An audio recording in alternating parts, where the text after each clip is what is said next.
आइए जानते हैं आज की कुछ अंतर्राष्ट्रीय खबरों को। पहले एक नजर आज की हेडलाइंस पर। बिहार के रुपौली सहित 7 राज्यों की 13 विधानसभा सीटों पर वोटिंग शुरू।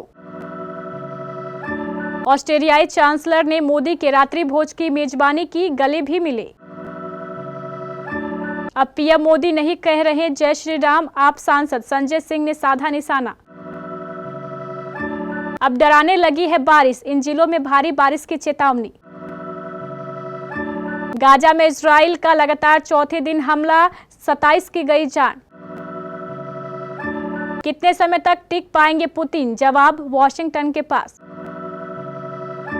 वेडिंग सीजन में सोने चांदी ने पकड़ी रफ्तार। कैटरीना कैफ ने तौबा तौबा गाने को देखने के बाद कही ये बात। और 9 जुलाई को हेड कोच बने गौतम गंभीर। बिहार, मध्य प्रदेश, उत्तराखंड और पंजाब सहित देश के 7 राज्यों की 13 विधानसभा सीटों पर उपचुनाव के लिए वोटिंग शुरू हो चुकी है। इनमें से कई सीटें लोकसभा चुनाव के बाद खाली हुई हैं। इसका कारण कई विधायकों का लोकसभा चुनाव लड़ना है, जिसमें जीत के बाद उन्होंने विधायकी से इस्तीफा दे दिया। हालांकि इसमें से कुछ सीटें विधायकों के निधन के बाद भी खाली हुई हैं। बिहार की रुपौली, मध्य प्रदेश की अमरवाड़ा, उत्तराखंड की बद्रीनाथ और मंगलोर, पंजाब की जालंधर वेस्ट, बंगाल की रायगंज, रानाघाट दक्षिण, बगदा, मनिकताला, तमिलनाडु की विक्रावंदी सीट के साथ साथ हिमाचल प्रदेश की देहरा, हमीरपुर और नालागढ़ सीटों पर आज मतदान है। इन सीटों पर उपचुनाव का नोटिफिकेशन 14 जून को जारी हुआ था। नामांकन की आखिरी तारीख 21 जून थी।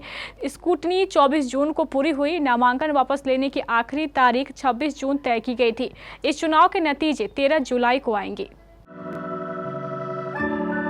रूस की 2 दिवसीय यात्रा के बाद प्रधानमंत्री नरेंद्र मोदी ऑस्ट्रेलिया पहुंचे। यहां वियना में ऑस्ट्रेलियाई चांसलर कार्ल नेहमर ने पीएम मोदी के लिए रात्रि भोज का आयोजन किया। इस दौरान दोनों की एक गले लगते हुए तस्वीर भी सामने आई है। रात्रि भोज के लिए पीएम मोदी का स्वागत करते हुए ऑस्ट्रेलियाई चांसलर नेहमर ने कहा कि आपका स्वागत करना मेरे लिए खुशी और सम्मान की बात है। मैं आपकी यात्रा के दौरान राजनीतिक और आर्थिक चर्चा के लिए उत्सुक हूँ। पीएम मोदी के स्वागत की नेहमर ने ट्वीट कर तस्वीरें भी शेयर की। नेहमर के ट्वीट के जवाब में पीएम मोदी ने कहा, आपसे मिलकर खुशी हुई। भारत ऑस्ट्रेलिया की दोस्ती मजबूत है, आने वाले समय में यह और मजबूत होगी। दोनों देश वैश्विक भलाई के लिए मिलकर काम करना जारी रखेंगे। विदेश मंत्रालय के प्रवक्ता रणधीर जायसवाल ने एक्स पोस्ट में कहा, भारत ऑस्ट्रेलिया साझेदारी में एक महत्वपूर्ण मील का पत्थर। प्रधानमंत्री नरेंद्र मोदी की ऑस्ट्रेलियाई चांसलर कार्ल नेहमर ने निजी बातचीत के लिए मेहमान नवाजी की। आम आदमी पार्टी के राज्यसभा सांसद संजय सिंह ने पीएम मोदी और बीजेपी पर जमकर हमला बोला है। उन्होंने कहा है कि भारतीय जनता पार्टी एक हिंसक विचारधारा की पार्टी है, जहां देश के पीएम नरेंद्र मोदी हिंसक विचारधारा को बढ़ावा देने का काम करते हैं। संजय सिंह ने पीएम मोदी पर तंज कसते हुए कहा कि बीजेपी अयोध्या हारी तो अब भगवान श्री राम की जय बोलना बंद कर चुकी है। एक निजी चैनल से बातचीत के मुताबिक आप सांसद ने कहा है कि हिंदू धर्म को और हिंदू समाज को बदनाम करने का काम नरेंद्र मोदी और बीजेपी कर रही है। जिस देश का प्रधानमंत्री मुजरा जैसे शब्द का इस्तेमाल करे, साथ ही मुगल, मदरसा, मुसलमान और घुसपैठियों जैसे शब्दों का देश के अंदर खुलेआम नफरत फैलाने का काम करते हैं। उन्होंने आगे कहा कि मैं यह पूछना चाहता हूं कि हिंदू धर्म में हिंसा की छूट कहां है। हिंदू धर्म कहता है धर्म की जय हो, अधर्म का नाश हो, प्राणियों में सद्भावना हो, विश्व का कल्याण हो। मगर भारत के प्रधानमंत्री तो प्राणियों में दुर्भावना पैदा कर रहे हैं। बिहार के कई इलाकों में मानसून सक्रिय है और विभिन्न इलाकों में होने वाली झमाझम बारिश अब डराने लगी है। रुक रुक कर लगातार हो रही झमाझम बारिश से कई नदियां उफान पर है और कई गांव पानी में डूब गए हैं। मौसम विज्ञान केंद्र पटना के अनुसार अगले 2 से 3 दिनों में राज्य के उत्तरी भागों के 19 जिलों में कुछ स्थानों पर भारी बारिश की आशंका है। वहीं राज्य के शेष हिस्सों में हल्की से मध्यम बारिश का पूर्वानुमान है। मौसम विभाग के अनुसार किशनगंज, अररिया, पूर्णिया और सुपौल जिलों में अगले 72 घंटे में अति भारी बारिश के आसार है। इसके अलावा मधेपुरा, सहरसा, गोपालगंज, मधुबनी, समस्तीपुर, वैशाली, समस्तीपुर, शिवहर, सीतामढ़ी, पश्चिमी चंपारण, पूर्वी चंपारण, गोपालगंज और सिवान समेत अन्य जिलों में भारी बारिश की संभावना है। इजराइल ने मंगलवार को फिर दक्षिणी गाजा के फिलिस्तीनी क्षेत्र में एक स्कूल पर हमला किया, जिसमें मरने वालों की संख्या करीब 27 पहुंच गई। वहीं दर्जनों लोग घायल हुए हैं। स्कूल को विस्थापित फिलिस्तीनियों ने अपना आश्रय स्थल बनाया हुआ था। इजराइल की तरफ से यह 4 दिनों में किया गया लगातार चौथा हमला है। हालांकि इस हमले को लेकर इजराइल की ओर से तत्काल कोई टिप्पणी नहीं की गई है। नासिर अस्पताल के सूत्रों के अनुसार हमला दक्षिणी शहर खान यूनिस के पास आबसन में अल अवदा स्कूल के गेट पर हुआ। हमास द्वारा संचालित क्षेत्र के अधिकारियों ने कहा कि इन हमलों में कम से कम 20 लोगों की मौत हुई है।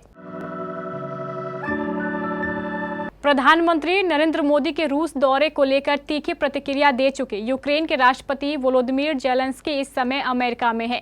वह वॉशिंगटन में नॉर्थ अटलांटिक ट्रीटी ऑर्गेनाइजेशन की बैठक में हिस्सा ले रहे हैं। ऐसे में उन्होंने रोनाल्ड रीगल इंस्टीट्यूट के मंच से कई अहम बातें कही। जेलेंस्की ने कहा कि मैं यूक्रेन की मदद और उसकी स्वतंत्रता की रक्षा के लिए अमेरिका के दृढ़ निश्चय के लिए उनका आभार जताता हूँ।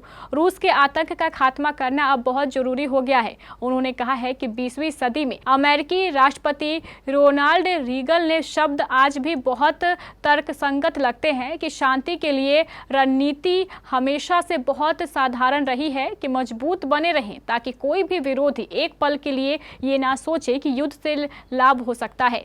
जेलेंस्की ने कहा है कि रीगल ने 1988 में नाटो की स्ट्रेटेजी को लेकर ये बातें कही थी। लग्न जोरों पर है और इसका प्रभाव सराफा बाजार में भी दिख रहा है।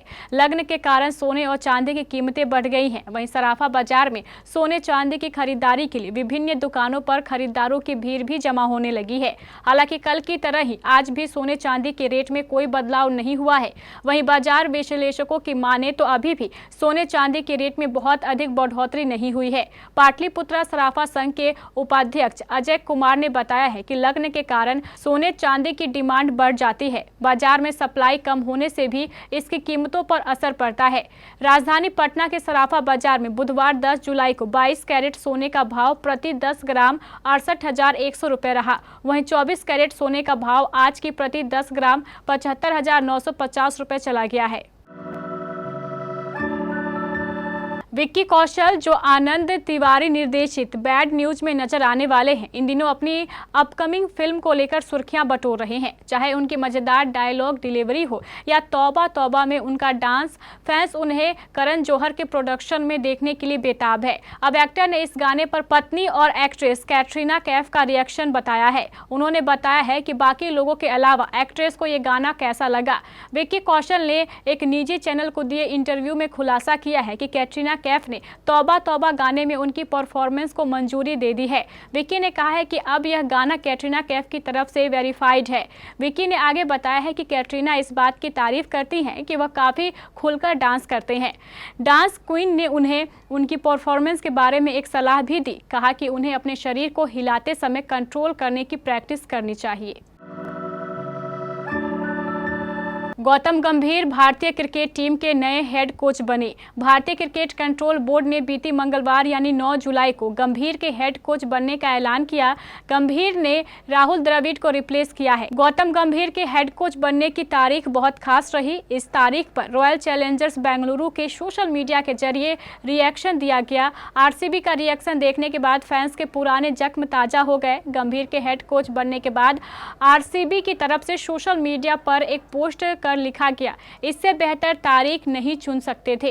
9/7 इस कैप्शन के साथ 2011 वर्ल्ड कप फाइनल से गंभीर की एक तस्वीर का इस्तेमाल किया गया है। बस आरसीबी का इतना लिखना हुआ कि फैंस के पुराने जख्म एक बार फिर ताजा हो गए।